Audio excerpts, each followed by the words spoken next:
Yo, what's up guys, it's Destroy, back with another Crew 2 video. This one's on planes. I know most people tend to stick to the cars for the most part, but this is for the flight enthusiasts out there. Bear in mind, this is mainly meant to be a beginner's guide, so here we go.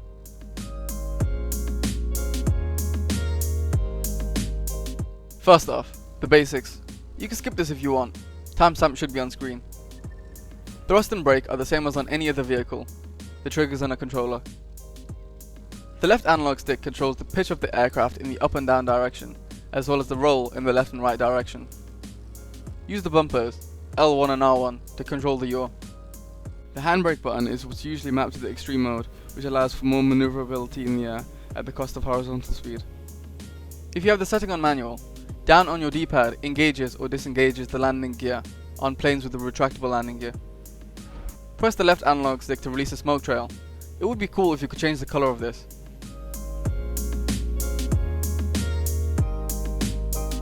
You generally use planes for three things in the Crew 2: acrobatics events, air races, or generally flying around to chill or complete activities such as photo ops and skills.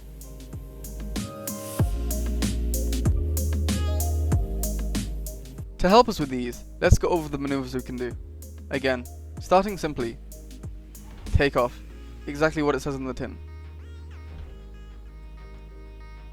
Snaps, in 90-degree increments of a roll, which can be chained in either direction or alternating. Rolls, hold left analog stick either left or right. Half roll, the same as above, but only 50%. Hesitation roll, using snaps to complete a roll. Low altitude, also pretty self-explanatory. Inverted low altitude, the same, but upside down. Touch and go. With landing gear engaged, make your wheels contact the ground momentarily before resuming flight. Air drifting. Hold down either bumper on your controller with the plane in a horizontal orientation. Knife flight. Fly your plane at a 90-degree angle using your bumpers to keep you level if necessary. Close call. The aerial equivalent of a near miss. Under bridge. Pretty obvious. Nosedive. Need I say more? Vertical up. The opposite of nosedive, but can be trickier without climb assist. 45-degree line. Climb or fall at a 45-degree angle. Looping. An inside loop. Pull your left analog stick down from horizontal flight till you complete a full rotation. Outside loop. Basically the opposite of the previous, pushing the analog stick forward instead.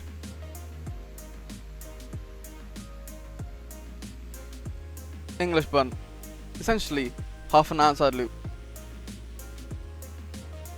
Immelmann.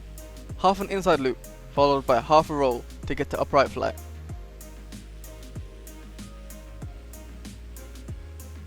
Split S. The reverse of the above. Half a roll to inverted horizontal flight, followed by half an inside loop. Cobra. Stalling the engine in an upwards direction, which seems to be easiest in a fast plane such as the Pilatus, as it registers this maneuver whilst going through the action of just doing an inside loop. Those are all the ones I've been able to do reliably. If there are any I missed, leave them in the comments.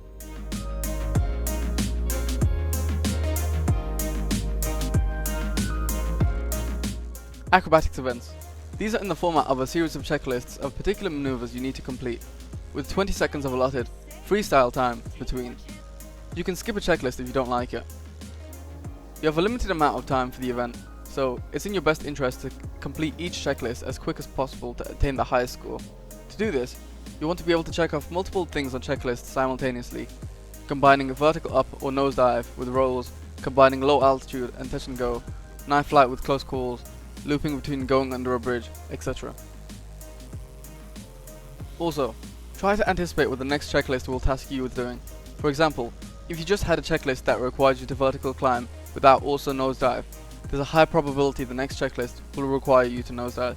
So, you shouldn't lose all your height during the freestyle time, because then you'll have to waste valuable time gaining height again. Same for if the next checklist asks you to fly at low altitude. You don't have to waste time dropping low. You can always just restart the event after learning what the checklists ask you to do, as they aren't randomized for each event between attempts.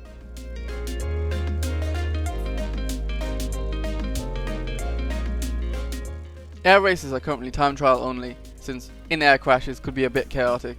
It'll be interesting to see how they implement PvP air races, most likely with no contact. You have to beat a set time for the course, with each checkpoint requiring you to be in a specific orientation. If you go through the gateway in the correct orientation accurately, then you get a 1 second deduction from your time, and if you miss it horribly or orient incorrectly, you get time added. Being close-ish results in no change in time. Air races are basically a combination of snaps, half rolls, and the Immelmann maneuver we went over earlier. Having your landing gear set to manual can help, given they have a tendency to engage automatically at a low altitude when unwanted, reducing your maneuverability, making it more likely for you to miss a gate.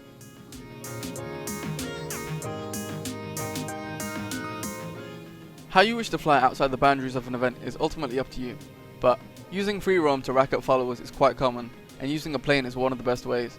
For the sake of efficiency, we want to chain moves and get the combo bonuses at 5, 10, and 15. It usually fades before I can hit 20, although I have done it a couple times.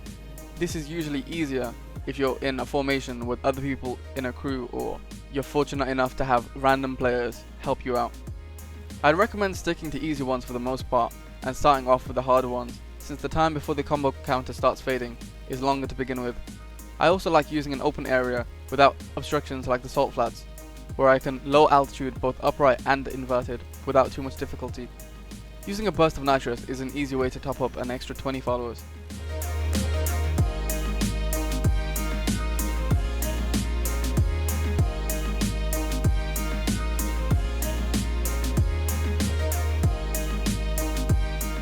You can augment your performance and scores using the affixes on rare and epic performance parts and spending your icon points on relevant affixes.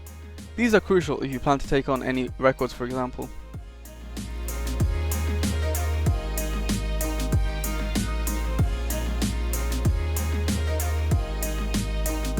Yes, there's a helicopter, but unfortunately, right now it's pretty useless, being unable to gain followers by doing maneuvers in it, and it not being usable in any event, leaving it to be used purely for the sake of fun. And the physics model seems a bit odd at best. Outside of being able to rise and descend vertically, it seems too similar to that of the planes in this game. You can't improve the performance of the helicopter or the hovercraft using performance parts either.